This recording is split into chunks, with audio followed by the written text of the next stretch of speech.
আসসালামু আলাইকুম। আপনার শখের স্মার্টফোনটা হ্যাক হয়েছে কিনা কিভাবে বুঝবেন?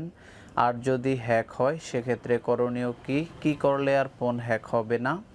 এভরিথিং সব কিছু নিয়ে কথা বলবো।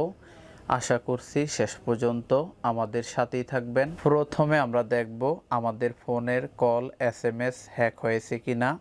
আমরা অনেক সময় দেখি আমরা একজনের কাছে কল দিলে সে কলটা অপর প্রান্তের অন্য আরেকজন ব্যক্তির কাছে চলে যায়। এই ধরনের কোনো হ্যাক সমস্যা আছে কি না সেটা চেক করার জন্য আমরা আমাদের ফোন থেকে ডায়াল প্যাডে চলে আসব।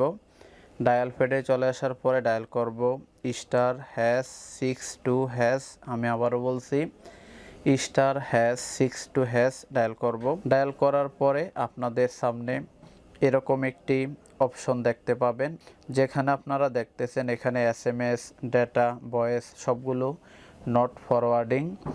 যদি নট ফরওয়ার্ডিং আপনাদের সেখানেও থাকে তাহলে বুঝবেন আপনাদের ভয়েস, তারপরে ডেটা, তারপরে SMS কেউ হ্যাক করেনি। আর যদি দেখেন এখানে নট ফরওয়ার্ডিংয়ের পরিবর্তে কোনো একটা অপশন যদি দেখেন শুধু ফরওয়ার্ড, তাহলে আপনারা বুঝবেন আপনাদের সেই ভয়েস অথবা ডেটা অথবা SMS যেটাতে ফরওয়ার্ড লেখা থাকবে সেটা হ্যাক হয়েছে বুঝবেন। যদি আপনারা দেখেন আপনাদের SMS, ডেটা, কল হ্যাক হয়ে গেছে সেক্ষেত্রে আপনারা চাইলে সে অপশনটাও অফ করে দিতে পারবেন। সেটা করার জন্য আপনারা ডায়াল প্যাডে ডায়াল করবেন ##0002#।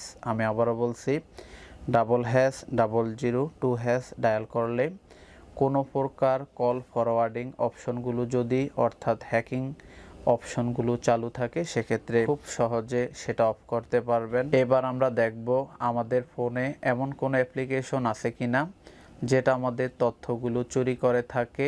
এক কথায় আমাদের ফোনটা হ্যাক করতে এই ধরনের অ্যাপ্লিকেশনই যথেষ্ট।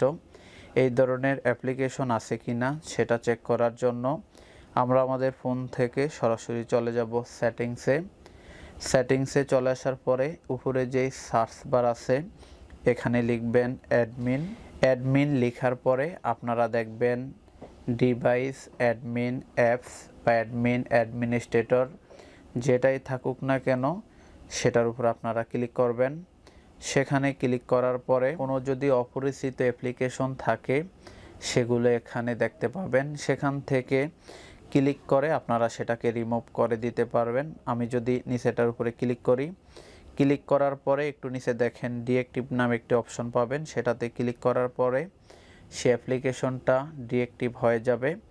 এখানে উপরে একটি অপশন দেখতেছেন ফাইন্ড মাই ডিভাইস, এটা আরেকটি অ্যাপ্লিকেশন। এটাকে আপনারা ডিএক্টিভ করবেন না, কারণ এটা গুগলের সাথে অ্যাডজাস্ট করা। আপনার ফোনটা যদি কখনো হারিয়ে যায় সেক্ষেত্রে আপনারা এই অ্যাপ্লিকেশনের মাধ্যমে বা ফাইন্ড মাই ডিভাইস এই অপশনের মাধ্যমে খুঁজে পেতে পারেন। এটার বাহিরে অপরিচিত কোনো অ্যাপ্লিকেশন থাকলে সেটার উপরে ক্লিক করে সেটাকে ডিএক্টিভ বা ডিলিট করে দিতে পারেন। বর্তমানে আমাদের জিমেল অ্যাকাউন্টটা আমাদের পার্সোনাল লাইফে অনেক বেশি গুরুত্বপূর্ণ। আমাদের ইউটিউব চ্যানেল, ফেসবুক পেজ, বিভিন্ন সোশ্যাল মিডিয়া থেকে শুরু করে বিভিন্ন ডকুমেন্টস, তারপরে পার্সোনাল বিভিন্ন ডেটাগুলো আমরা জিমেলের মাধ্যমে অ্যাক্সেস করে থাকি। এবার আমরা দেখব আমাদের সেই জিমেল অ্যাকাউন্টটা হ্যাক হয়েছে কিনা। জিমেল অ্যাকাউন্ট হ্যাক হয়েছে কিনা সেটা চেক করার জন্য আমরা আমাদের ফোন থেকে চলে যাব গুগল প্লে স্টোরে। আমরা আমাদের ফোন থেকে গুগল প্লে স্টোরে চলে আসলাম। গুগল প্লে স্টোরে চলে আসার পরে এখানে যেই লোগো অপশন দেখতেছেন এখানে আপনারা ক্লিক করবেন। লোগো অপশনে ক্লিক করার পরে এখানে যে একটি আইকন দেখতেছেন এখানে ক্লিক করে দেখবেন আপনাদের এখানে একাধিক জিমেল আছে কিনা। যদি একের অধিক জিমেল থাকে সেই জিমেলগুলো আপনার কিনা সেটা আপনারা প্রথমে চেক করে নেবেন। সেটা চেক করার পরে এখানে নিচে দেখেন গুগল অ্যাকাউন্ট নামে একটি অপশন রয়েছে। এখানে যে গুগল অ্যাকাউন্ট নামে একটি অপশন রয়েছে এটাতে আপনারা ক্লিক করবেন। এখানে ক্লিক করার পরে প্রথমে দেখবেন হোম, তারপরে দেখবেন পার্সোনাল ইনফো, তারপরে দেখবেন ডাটা অ্যান্ড প্রাইভেসি, তারপরে দেখবেন সিকিউরিটি। এখানে যে সিকিউরিটি অপশন রয়েছে এটাতে আপনারা ক্লিক করবেন। এটাতে ক্লিক করার পরে একটু নিচে আসবেন।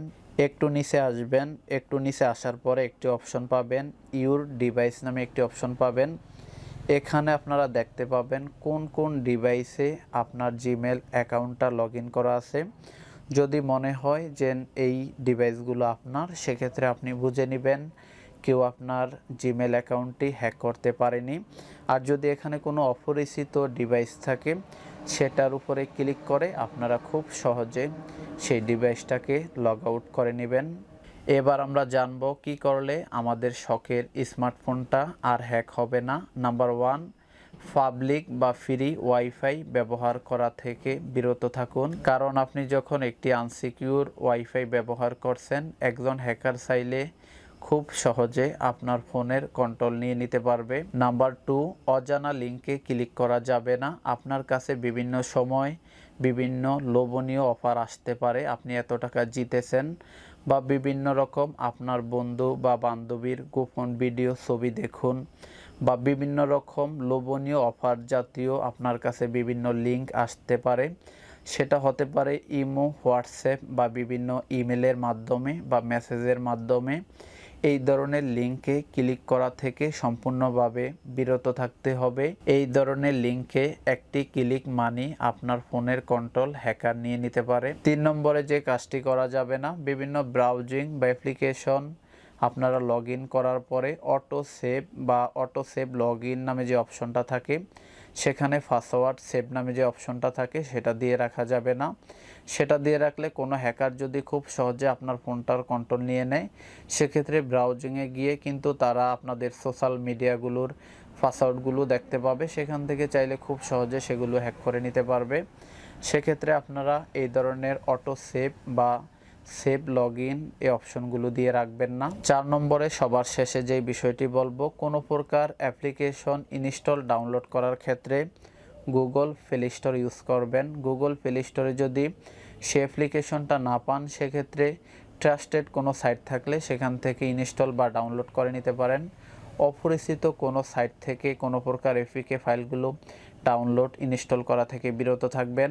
বর্তমানে সবচেয়ে বেশি হ্যাক হয় দুইভাবে, একটা হলো অপরিচিত কোনো সাইট থেকে এপিকে ফাইল ইনস্টল ডাউনলোড করার মাধ্যমে, দ্বিতীয়টা হলো লিঙ্ক ক্লিকের মাধ্যমে। আশা করছি এই বিষয়গুলো আপনারা এড়িয়ে চলবেন। এগুলোর পাশাপাশি হোয়াটসঅ্যাপ, ইমো বা অন্যান্য সোশ্যাল মিডিয়াগুলো যদি হ্যাক হয়ে থাকে, সেক্ষেত্রে আপনাদের করণীয় হলো সে অ্যাপ্লিকেশনটাকে আনইনস্টল করে নতুন করে লগ ইন করবেন। সেক্ষেত্রে আশা করছি ইমো, হোয়াটসঅ্যাপ অ্যাকাউন্টগুলো হ্যাক হলেও সেখান থেকে আপনারা খুব সহজে সেভ থাকতে পারবেন।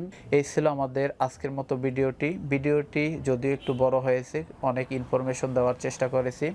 ভিডিওটি ভালো লেগে থাকলে লাইক করার অনুরোধ রইল। চ্যানেলটি সাবস্ক্রাইব করবেন এবং ফেসবুক পেজ ফলো করে আমাদের সাথেই থাকবেন। আসসালামু আলাইকুম।